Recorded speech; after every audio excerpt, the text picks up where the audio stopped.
If you've eaten MREs cold more times than you've actually heated them and eaten them, hit that subscribe button, like, comment, that kind of stuff helps me out. A lot of people have been asking how can they support me. Well, there's a couple different ways. One, you can buy t-shirts through Alonzo Defense Group. Now, some people have been saying, hey, they're not getting me my t-shirts quick enough. Understand, please bear with them. They were hit by the hurricane. Things are a little slow while they're getting everything back up, so bear with them. If you check their Instagram, they're doing updates right now.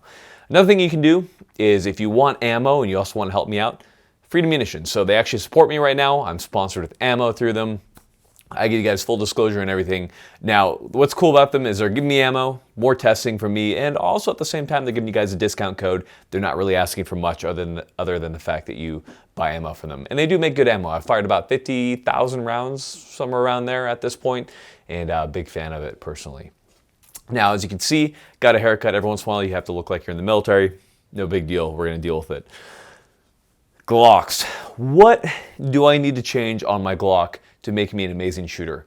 Not a whole lot. In fact, stock Glocks rock. So if there's something that you want to do with your stock Glock, for most shooters, we're going to say about 80% of shooters, what you can do is you can smooth out the internals. So it's really simple. What you do is you buy about 3,500 rounds of ammunition, you shoot all of it through your Glock in good training programs, maybe take a class, and you're going to have a buttery smooth Glock, and you're going to be good to go. Now, if you fired those 3,500 rounds, you put a lot of rounds through your Glock, and there's a couple things that aren't quite there for you in that you feel that maybe some customized options might be kind of up your alley. Well, this video is for you in that case. So we're going to talk about some modifications that we can make to our Glock based on the way that you run your weapon after you've shot it quite a bit. So when it comes to our Glocks, one of the first things that I would recommend doing is changing the sights. Now this is a mod that you can do right off the bat because the stock Glock sights do leave a little bit to be desired. Now that being said, they're not bad. And if it's kind of outside your budget, because again, sights do cost around, well, good sights do cost around 150 or somewhere around there, plus installation, all that type of stuff. And that money could be better spent on ammunition. So for those of you balling on a budget, i.e. anyone E4 and below, just stick with the stock sights. Or for my college kids, go ahead and stick with the stock sights. Just buy some ammo, start shooting, get some training. That's probably going to be more worth your buck. Now, if you're a white-collar dude and you're making a little dosh, we're talking warrant officers who don't exist, or officers and above, hey, maybe you can drop a little dosh on some nice sights. Now, regarding iron sights that I do recommend, as you can see on this particular weapon, I have the Haley Strategic 13 sights, spelt out in elite speak, something like that. They're good. There's other good ones out there. You have the Ameriglows, you have the Trijicons, you have the 10-8 sights, a whole bunch of options out there. Find one that works for you. I'm not going to specifically recommend one brand, and the reason for that is because everyone's mind works a little bit different. Everybody's eyes work a little bit different. So because of that, different sights are going to work for different types of people. So find the one that's going to work for you and kind of go from there. Now, you've changed out your sights, you're good to go, you're shooting, and you realize, hey, I think I need a couple things done to this weapon. So we're going to talk about a couple of different things that you can do to these guns to make them a little bit more shootable, a little bit more usable for those of you who are more advanced users. Now, a couple notes here. When you mill a Glock or change anything on the slide or anything, that type of thing, you're actually killing the Glock. And that's kind of good because whether or not you know it, Ghassan Glock actually puts a part of his soul in each Glock that he makes. That's why he lives forever. It's kind of like a Horcrux. So when you do that, you kill one. That way we can get a step closer to taking him down. That type of thing. Here's kind of my stock Glock right here. Not quite stock. I've had some stuff done to it. But what I've identified in some of my shooting is that I need front slide serrations. Now, why do I need front slide serrations and why do I use them? And that's a good question, or any type of serrations or increasing the serrations. So first off, with front slide serrations, the purpose behind them is for press checks. Now, you can, of course, press check from the rear, check to see if you have a round loaded. But I found that the front slide serrations are more natural for press checking and that type of thing. Is it that big of a deal? No. But in my case, it falls within my budget, and it's something that I constantly do, and it's easier to do it with front slide serrations than without. So you have your front slide serrations. Now, another deal that you can do is also top slide serrations on the very top of the weapon right here.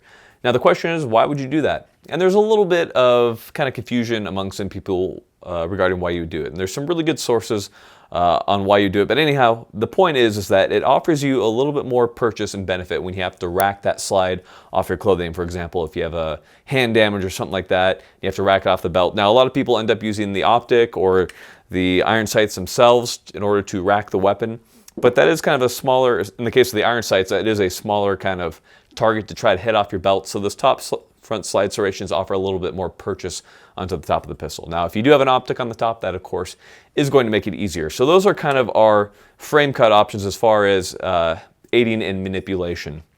And besides that, some companies also kind of enhance the rear serrations in order to make them kind of more grabby, more grabbable, and that type of thing, or match them up with their kind of custom front slide serration. So kind of find a company that kind of fits your bill and kind of fits your style and that type of thing.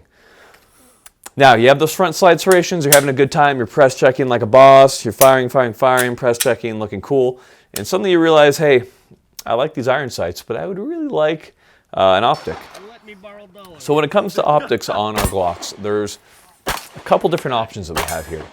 You have slides that are already made for optics. Now, there's only about one really good one in my opinion when it comes to that, and that is the Unity Tactical Atom slide, or however the hell you pronounce that. And so they make slides that can have adapter plates and you can mount different optics to them. And it's a much better, more robust system than the Glock MOS models, for example.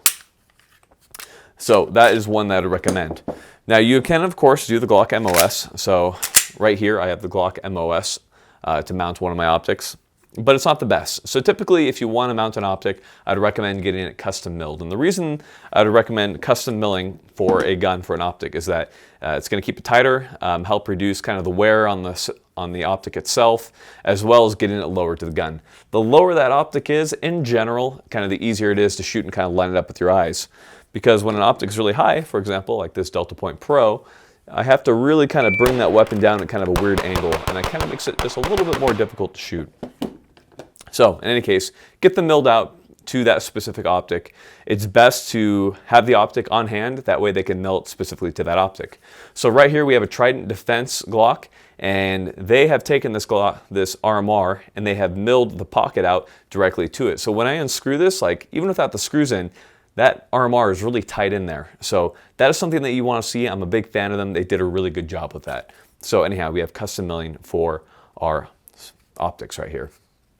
Now, besides that, we also have on our slides what's called lightning cuts. Not lightning, but lightening, as in it makes it lighter. So why would you do lightning cuts on a slide? Well, that kind of comes down a little bit more to the competition world. What we're doing is we're removing weight from the slide, and that means that during the recoil cycle, we have less weight kind of moving back and forth. That also changes the balance of the gun. So on the one hand, if I'm trying to, say, use a lighter recoil spring, then lightening that slide, especially if I have an RMR in there, will kind of help balance things out, and I can use different types of recoil springs, lighter recoil springs to help adjust that weight. So in this case, we have a Trident Defense Glock, and this is a Glock 17 that they have modified for competition use. Now in this case, I have the RMR off of this one, just so I can show you how well that they kind of finish this. They finish everything under the RMR. Sometimes companies don't do that, and you have bare metal, and that's a no-go. Then it rusts and all that type of stuff. But anyhow, if you look at this slide, you can see that there are lots of cuts in the slide itself, looking directly into the barrel. What this does is it makes it incredibly light when I'm bringing it up to the target. That weight is far back on my hand, especially when I shoot it. That recoil cycle is just phenomenal. Now, the problem with that is, of course, that dirt gets in there a little bit easier. Right? Now, I've seen a lot of arguments on this. Some people have said, hey, dirt's going to get in there, it's going to clog it up more easily, gun's going to go down. Personally, I haven't had that happen to me, but of course, with this particular gun, I have not used it in kind of a rough and tough, kind of dirty type duty environment. I've used it mostly in competition.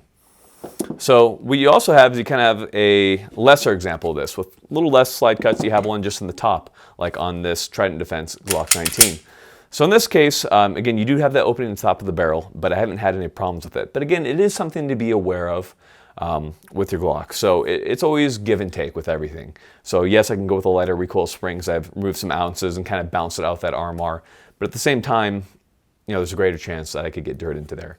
So anyhow, figure out what's going to work with you with everything. Personally, I prefer something that's sealed all the way, such as this Landers Weapon Systems Glock that they modified for me. I like everything to be sealed up, just kind of like a normal Glock, if at all possible.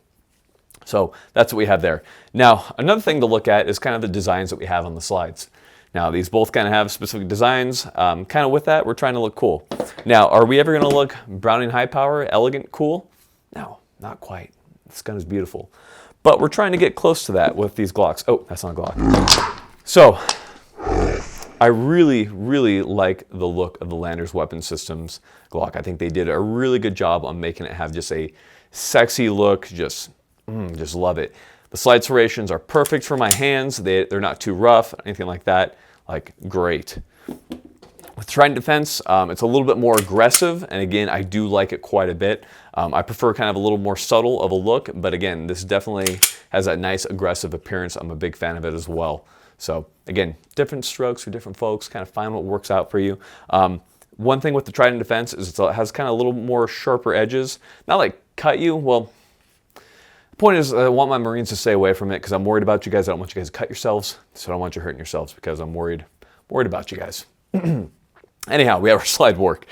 So going from our sights to our slide work, let's get down to barrels for a second. So regarding barrels, don't switch it unless you need it. So for example, on this Glock upper that I have right here, or Glock slide, whatever the hell you want to call it, I have the KKM barrel. KKM barrel is very accurate. KKM barrel is awesome. I love the KKM barrel, and I have the KKM comp, which is the only reason that I have the KKM barrel. Otherwise, just stick with stock Glock. If you have a suppressor, get a threaded one, but otherwise, stock barrels are going to do perfectly fine. Don't invest your money into them unless you have a specific purpose. Okay, so regarding internals, keep them stock, honestly. Glocks are great. Don't replace the backplate, anything crazy like that with the Punisher skull. I mean, it's cliche, so don't do it. Now, we talked about our slides, talked about the barrels, sights, all that kind of crap. Let's move down into the frame itself. So with frames, especially the Gen 3 and the Gen 4s, Glock left a little bit to be desired. Specifically, a lot of people didn't like the finger grooves. Now, of course, with the Gen 5 Glocks, the finger grooves aren't that big of a deal anymore because they're gone. But if you have a Gen 3 or Gen 4, you might want to get rid of those. And here's a couple things that I like to do to my frames to make them a little bit more shootable. Now, I don't have giant man hands. I've talked about this a lot. I'm kind of Gumby built. I'm not like a huge dude. A lot of people have met me nowadays, and I'm like 6 foot, but not giant hands, like normal. But anyhow, on the Glock 19, and we kind of are talking Glock 19 specific because it is the best Glock out there, the butt of the gun is a little short. Now, without it modified, for most people, it gets a little crowded with your fingers, especially without an undercut right here. So on almost all of my Glocks that I shoot pretty regularly, I have a little undercut right here on the frame. I have all the companies do it for me, and it's pretty common to have done. And that allows me to get a little bit higher up on that gun, makes it a little bit more comfortable, not so crowded on these firearms. So that is one thing that I always recommend. Now, regarding kind of the aggressive texture that I have done on a couple of these guns, that's kind of user preference when it comes to that type of stuff. I don't like my texturing to be too aggressive, but it definitely does have its merits in certain circles like competition use and that type of thing. So in this case, Landers Weapon System did a kind of a mild stippling job, and I really like the look of it. I think it looks good. It doesn't look like it has cancer or anything like that, which is good. I don't want my Glock to die prematurely. I want it to live a long, happy life. But in any case, a couple things that they've done is they've recessed a little bit just forward of the takedown notch. What that does is when I lock into that pistol with my thumb, it helps me to really drive into that weapon and get a good handhold on it. The stippling kind of moves all the way around. They've also added stippling on the bottom of the trigger guard right here, as well as on the front. It's pretty standard. That way it allows me to kind of lock and get a little bit more purchase on that gun. Now with any of this stuff, does it really matter? No, because if you're not a good shooter and you don't have good stance, good hand grip and all that type of stuff, a gun's not going to make you better. But as I've shot thousands upon thousands and thousands, 40, 50,000 rounds through these guns, I found that these mods kind of help me shoot a little bit more. So again, everything's very specific to me.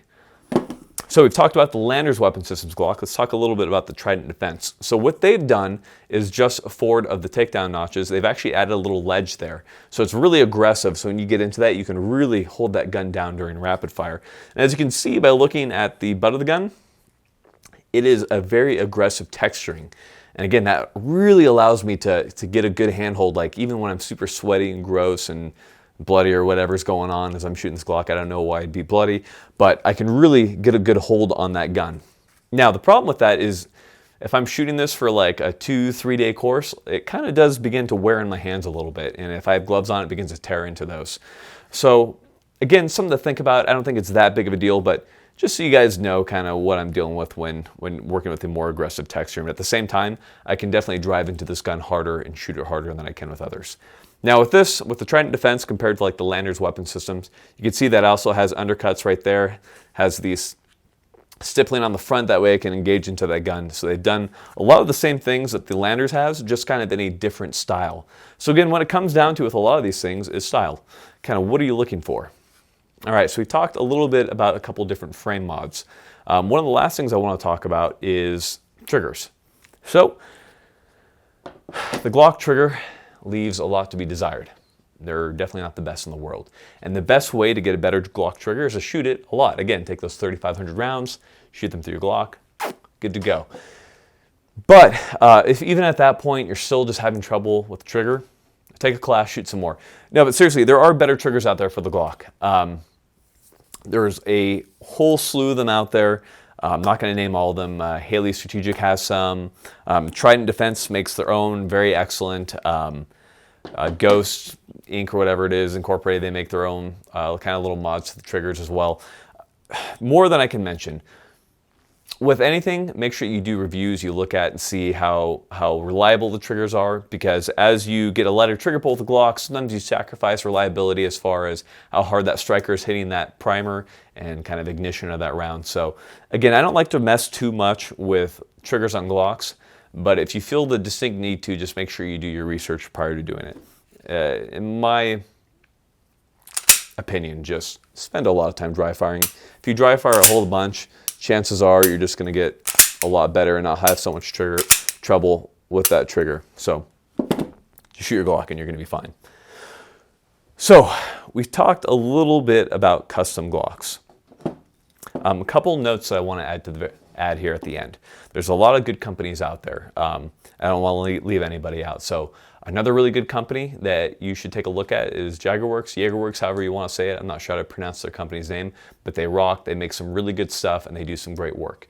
You also have the original. You have ATEI, who's one of the first who pioneered kind of milling Glock slides. And they're another great company to look at, and they do some great services and some great custom Glocks. I'm not going to be able to name all of them. Find the one that works for you and kind of go from there.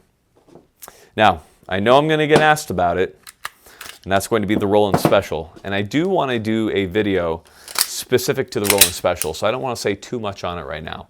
But suffice to say, when you add a comp to a pistol, it of course reduces felt recoil significantly. This gun doesn't recoil. At the same time, there's a lot of mods that I had to do to this gun to get it to function somewhat reliably, including lightening the recoil spring to work with practice ammo and all that type of stuff.